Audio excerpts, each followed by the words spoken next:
Long ago, most towns had workhouses where people in desperate need were given food and shelter. Many children were born in these workhouses. Oliver Twist was one of them. His mother had died giving birth to him, so the poor boy had never met her. The workhouse was run by a man called Mr Bumble. Stupid boy! And as he had no use for a baby, he took Oliver to the local orphanage. The woman who looked after the orphanage was mean and neglected the children and never spoke a kind word to any of them. Over the years, she mistreated Oliver and the other orphans. On Oliver's 9th birthday, Mr Bumble arrived at the orphanage to take him back to the workhouse. You're old enough to earn your keep now, boy! At the workhouse, the inmates worked long hours.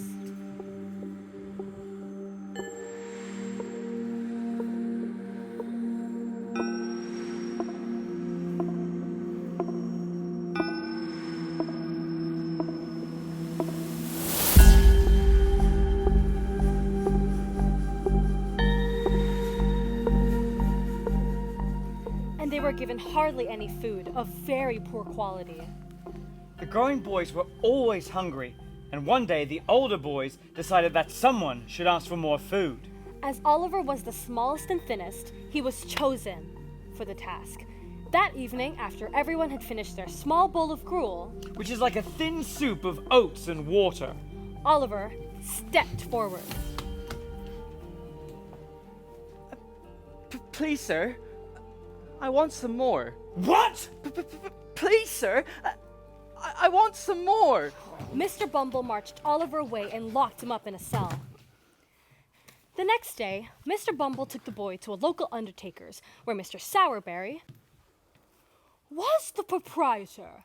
I'm looking for a boy who can collect the bodies of people who have died and attend funerals looking sad. Can you look sad, boy?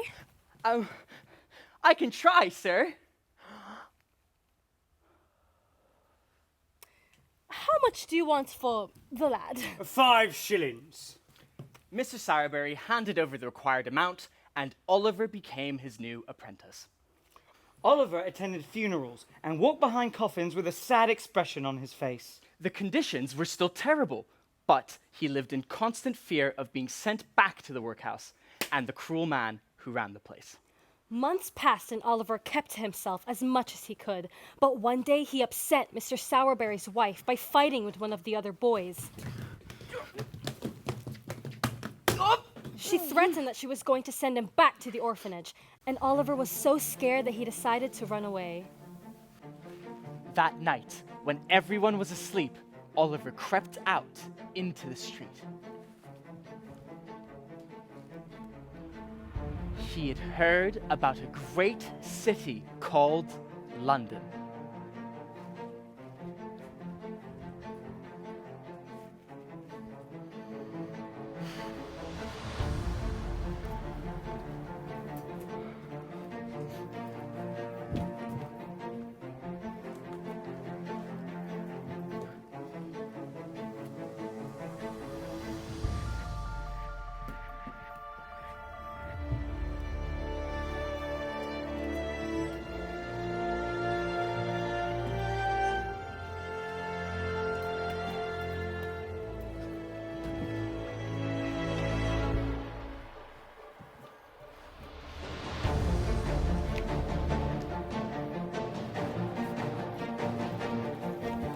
Oliver walked for 7 days.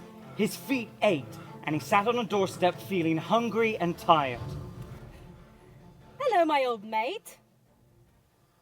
Said a dirty, sharp-eyed boy who'd been watching him from across the street. What's up with you? I'm hungry and tired. Have you got somewhere to sleep tonight? No. Any money? Oliver shook his head.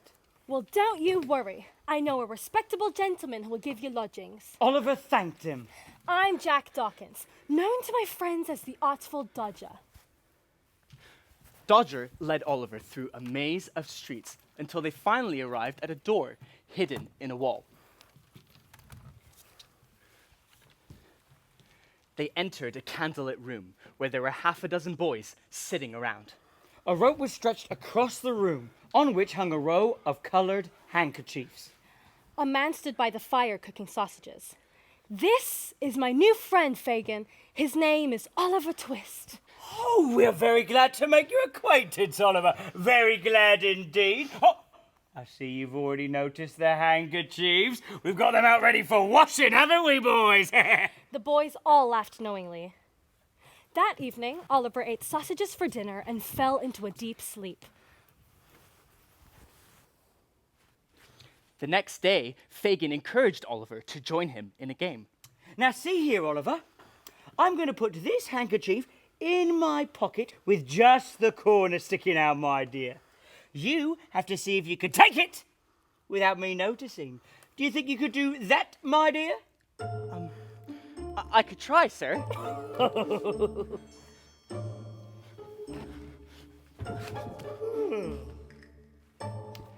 Is it gone yet? Yes, sir.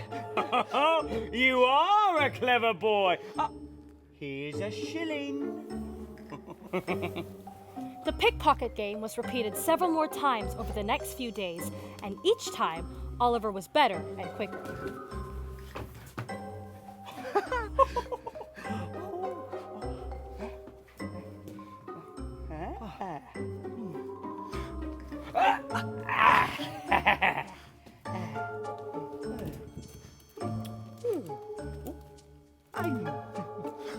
Oh.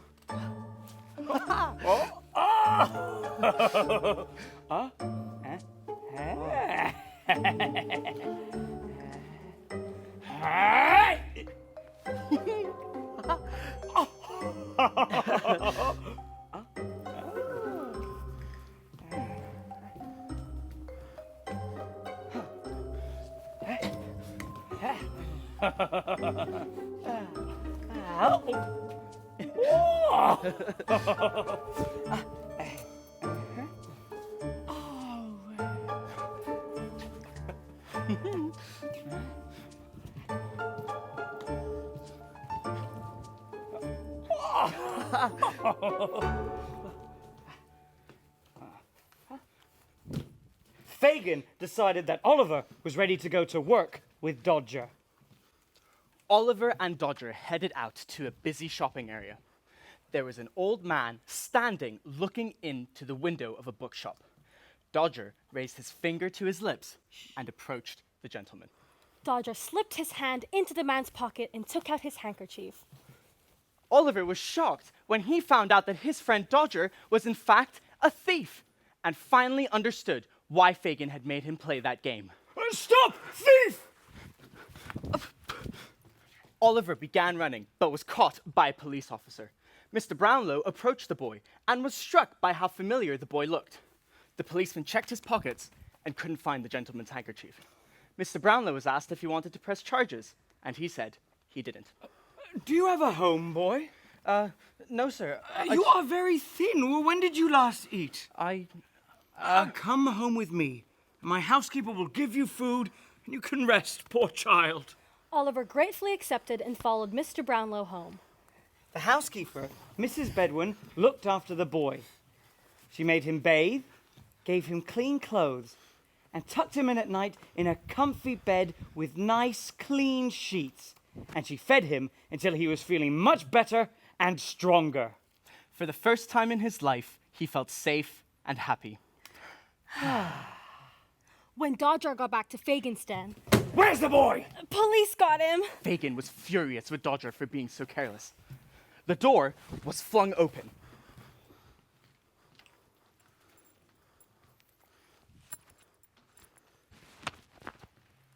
And Bill Sykes entered. Everyone looked scared, including Fagin. Bill? Oh, good to see you! Come sit by the fire. I'll pour you a drink, eh? So, where's this new boy you told me about? I'm not here, Bill. Don't fret. Police got him, Bill. What? You were supposed to be keeping an eye on him, showing him the ropes. I'm sorry, Bill. If Oliver tells the police about us and this hideout, we will be in serious trouble, and our friends might find themselves in trouble too. What did you just say to me, old man?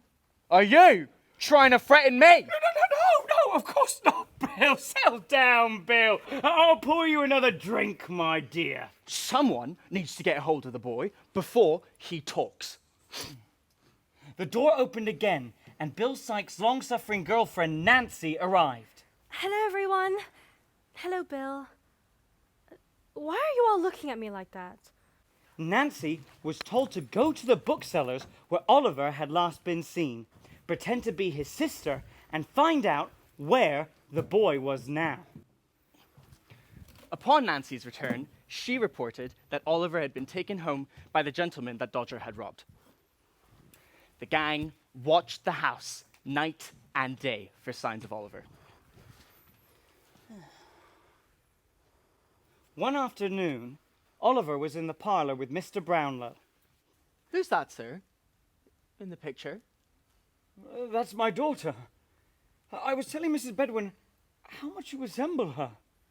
Your eyes, the shape of your face. Tears sprung into the old man's eyes. Oliver, my boy, would you run an errand for me? I'd be delighted, sir. Oliver was given a package of books and some money to deliver to the bookshop. Oliver was pleased to have the chance to prove that he was honest and could be trusted. Oliver, where have you been? Oh, mother's frantic with worry. Let me go. Oh, he's my little brother. He was stolen away by a gang of thieves. Oh, at last I found him. Oh, mother will be so pleased. Oliver, I'll take you home. Oliver, have you been stealing books again, you young villain? Help! Help! I don't belong to her! Nancy dragged the squirming Oliver back to Fagin's den. Delighted to see you again, my dear.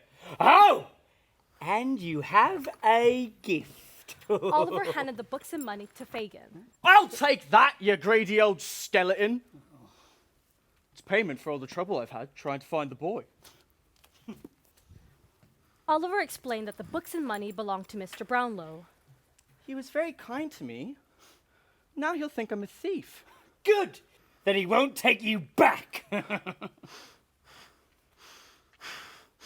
I hate you! You ungrateful! No, Fagin! Nancy felt sorry for the boy and the part that she played in bringing him back. Even though she was part of the gang, she was kind-hearted and compassionate. Leave the boy alone. It's bad enough that you were going to turn the boy into a thief. He doesn't deserve a beating as well. Very well, my dear. A few days later, Mr. Bumble arrived at the Brownlow residence. He'd managed to follow Oliver's trail. I understand you bring some information about the boy, Oliver Twist? Mr. Bumble told a strange tale about Oliver's birth. So you see, sir, when Oliver was born, his mother was wearing this locket. I see. It's my daughter, Agnes. Are you saying Oliver is my grandchild? That I am, sir. Nancy felt terrible for the part that she played in bringing Oliver back. And one day, her conscience got the better of her. She decided to go to the Brownlows and explain what had happened to Oliver. Nancy told Mr. Brownlow the whole story and of her plan to bring Oliver back to him. I'll meet you at London Bridge tonight at midnight. Nancy went to the den when everyone was asleep. She quietly woke Oliver. Shh, come with me. Be careful not to wake anyone. They left the den and made their way through the quiet streets. She told Oliver the plan. Unbeknownst to Nancy, Bill Sykes was in pursuit. Oliver, you stay here and I'll look for Mr. Brownlow. There's a good boy.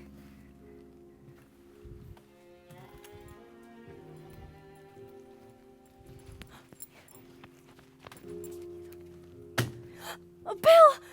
Oh, don't take him back there. Let him go for pity's sake. Let him go. Bill Sykes pushed Nancy off the bridge and to her death. And during the chaos, Oliver escaped. Mr. Brownlow, who was waiting at the rendezvous spot, saw the whole thing, and when the police arrived, he recounted what had happened. The police arrived at Fagin's den. They arrested Bill, Fagin, Dodger, and the boys, and they were all thrown into jail. Mr. Brownlow took Oliver home and explained to him that they were family, and that he would always look after Oliver and give the boy a home. And so, the orphan boy who was born in a workhouse, without family or a friend in the world, knew who his family was at last.